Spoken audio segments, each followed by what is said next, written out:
Nag-request nga sa akin yung client ko na nagpagawa ng money bouquet, nagawan ko din daw siya ng money cake. First time ko nga lang gumawa ng money cake at hindi ko pa nga alam nung una kung tatanggapin ko ba at baka nga hindi ko kayang gawin. At syempre laban lang push lang para kay Judy. Hindi ko naman din kasi malalaman kung kaya ko ba kung hindi ko rin susubukan. At sakto nga din na kailangan ko pa ng extra income dyan dahil marami pa akong kailangan bayaran. Ay just ko lang katapusang bills. Gustong gusto ko naman yung may ginagawa ako at hindi talaga ako mapakali kung wala akong ginagawa. Ay just ko, ganyan talaga ako kasipag. Ang babaeng walang pahinga. Kaya iniisip tuloy ng iba na mayaman daw ako ay rugot. Nanggapan ko waring obra nga hindi ko makwalta na. Hindi naman ganun kalaki ang sahod ko sa Facebook di tulad ng iniisip nyo. Kaya pag nakaunang sahod na ako ay kayo unang makakaalam. Balik tayo dito sa money cake. Bali si client na nga yung nagbigay ng mga styrofoam dyan. Nilagyan ko na nga muna to ng design sa gilid. Pero kung di nyo naman carry ang bibili ng styrofoam dahil may kamahalan din ng mga to, pwede naman kayo mag DIY gamit ang karton.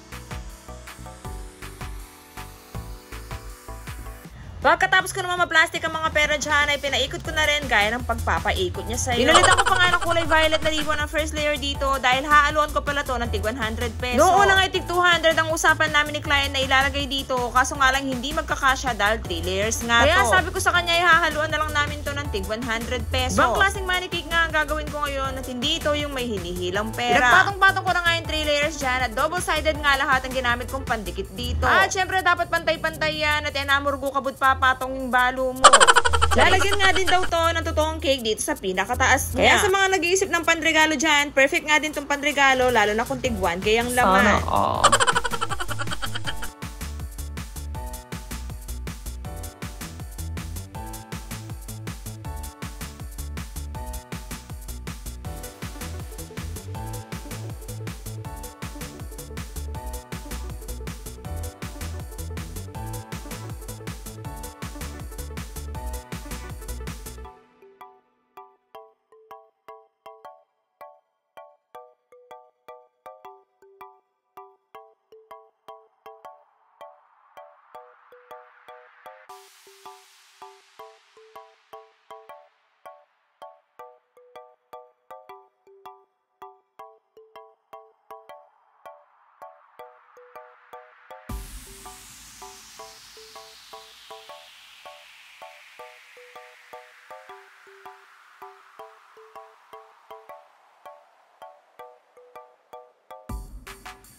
Pinakalaki ko pa nga yung ikot ng tig 100 dyan para sa first layer dahil ang usapan namin ni client ay dapat saktong 12K ang malagay ko dito. Medyo napalpak pa nga ako nung una dahil hindi naman pala kita yung ribbon na nilagay ko dito. Pero syempre wala namang problema yun at gagawan ko na lang yan ng paraan at makikita nyo na lang to mamaya. Ay just ko, ako pa ba? At matapos ko na nga mailagay yung mga pera dyan ay di talaga kinaya ng powers ko na pagkasyahin ng 12K. Mukhang kulang pa nga to ng 200 kaya tinawagan ko na lang kagad yung client ko at buti na nga lang pumayag naman siya kagad at lagyan ko na lang daw yung kulang.